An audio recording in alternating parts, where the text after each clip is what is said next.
ને હવે મારા મામાના ઘરે આવ્યા છીએ બધાય, હું, મારો ભાઈ વિક્રમ અને મારા મમ્મી પપ્પા, અમે પાંચેય આવ્યા છીએ. તો ચાલો હવે હું મારા નાના નાની અને મારા મામા મામી બધાને તમારાથી મળાવું. તો જો હવે મારા મામાની વાડીએ પહોંચી ગયા છીએ. તો ફ્રેન્ડ્સ, આ જામફળી તમને દેખાય છે? આ જામફળી અમે જ્યારે નાના નાના હતા ને ત્યારથી છે, અત્યારે તો બહુ મોટી થઈ ગઈ છે અને એમાં જામફળ પણ બહુ બધા આવ્યા છે. અને વનરાજભાઈએ તો આવીને તરત જ જામફળ તોડવાનું ચાલુ કરી દીધું છે. જો તમે જોઈ લ્યો કેટલા બધા જામફળ આવ્યા છે આમાં. તો ફ્રેન્ડ્સ, વાડીએ કૂવો પણ છે. આ કૂવો પહેલાં ખુલ્લો હતો, હવે થોડાક ટાઈમથી આ રીતે સિમેન્ટનો બાંધી દીધો છે.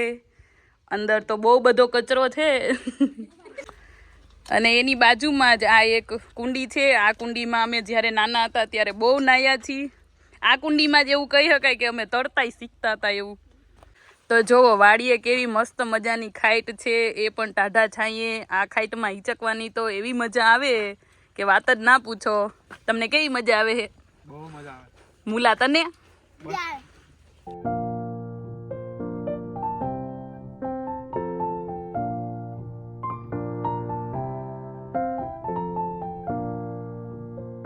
તો મારા મામાની વાડીએ સ્વિમિંગ પુલ પણ છે.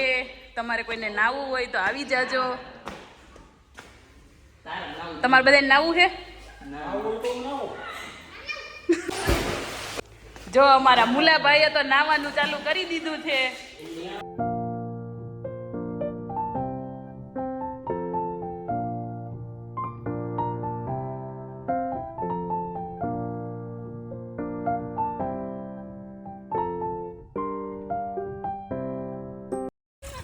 જો વનરાજભાઈએ વાડીએ આવીને વાડીનું કામ કરવાનું ચાલુ કરી દીધું છે, પણ આવડતું તો જરાય નથી, શીખે છે.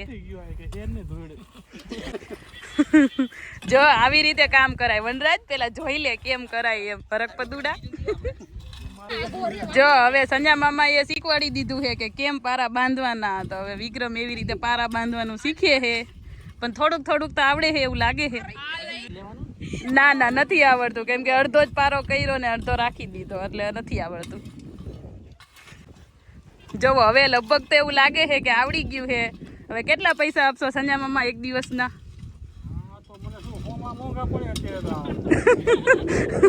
હા, એવું તો નથી, પણ 200-300 રૂપિયા તો તમારે આપવા પડે. પોહાય છે તમારે? જો બધાને કામ કરતા જોઈને મારા પપ્પાને એવું થયું કે લાઈ હુંય કામ કરું, કેમ કે મારા પપ્પાને ખેતી કામ કરવું તો બહુ જ ગમે છે. આ બ્લોગર અમારા પર કોમેન્ટ્રી કરતી હતી કે ક્યારની કે કોઈને કઈ આવડતું નહીં, હવે આપણે જોઈએ કે એ કેવું કરતી છે એમ. તો મને તો આવડે જ છે હો. એ તો દેખાય જો કેવું આવડે આને. જો તમે બધાય જોઈ લ્યો. મસ્તીનો પારો કર્યો, આમ જોજી. આવો તો તમે કોઈએ નથી કર્યો. 3 વાગ તો ખાઈ ગયો પારો.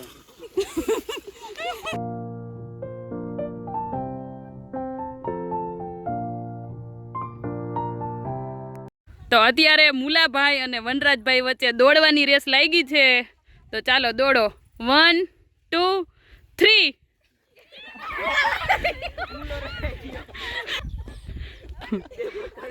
તો બધાને ખબર જ હતી કે ક્લિયર વિનર તો વનરાજભાઈ જ છે, કેમ તો એ તો મોટા છે. મૂલો તો બિચારો નાનો છે, એ થોડો પહોંચી ગયા. આને જો આ વાછડી હજી 10 દિવસ પહેલા જ જન્મી છે અને એનું નામ પણ બધાએ રાખ્યું છે. એનું નામ છે ગોપી.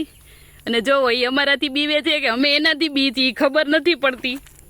મારા મામાની ઘરે તો બધાય ઢોરના નામ રાખ્યા છે. આનું નામ છે તુલસી, આનું નામ છે ભૂરી અને આનું નામ છે કાળી. જોકે આ બેના નામ તો કલર ઉપરથી રાખ્યા હોય એવું લાગે છે.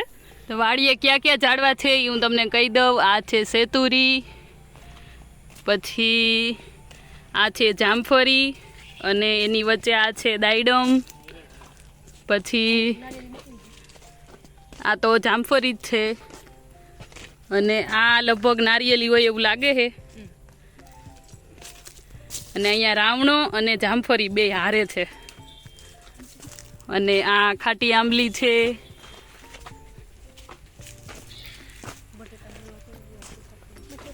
અને આ સીતાફળી છે.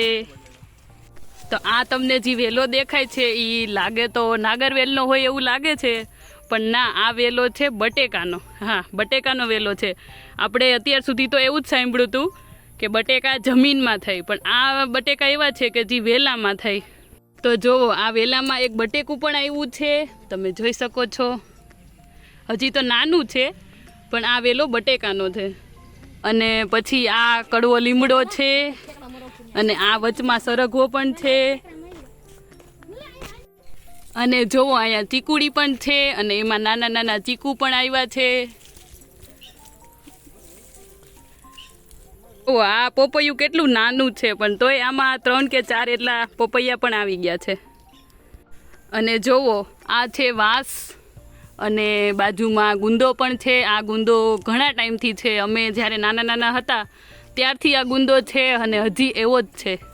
અહીંયા અડવી પણ છે અને સીતાફળી છે અને એની સાથે કેળ પણ છે અને એમાં કેળા પણ આવી ગયા છે. તો જોવો હજી ઝાડવા તો પૂરા થયા જ નથી, કેમ કે મારા મામાએ ને એ લોકોએ બહુ બધા ઝાડવા વાડીમાં વાવ્યા છે. આ ઝાડવું ખારેકનું છે અને આ જે તમને લાઈનમાં દેખાય છે એ હળદરના ઝાડવા છે. અને જામફળી તો બહુ બધી વાવી છે. જો અહીંયા પાછી એક જામફળી છે અને એમાં જામફળ પણ છે. જો આ કૂવો બહુ જૂનો છે અને આ એકદમ ખુલ્લો જ છે, બાંધો નથી હજી. આમાં કેટલાય કબૂતર પણ બેઠા છે. અને હવે આ લાસ્ટ ઝાડવું છે, તમે જોઈ લો. આ છે બદામનું, બહુ મોટી બદામ છે.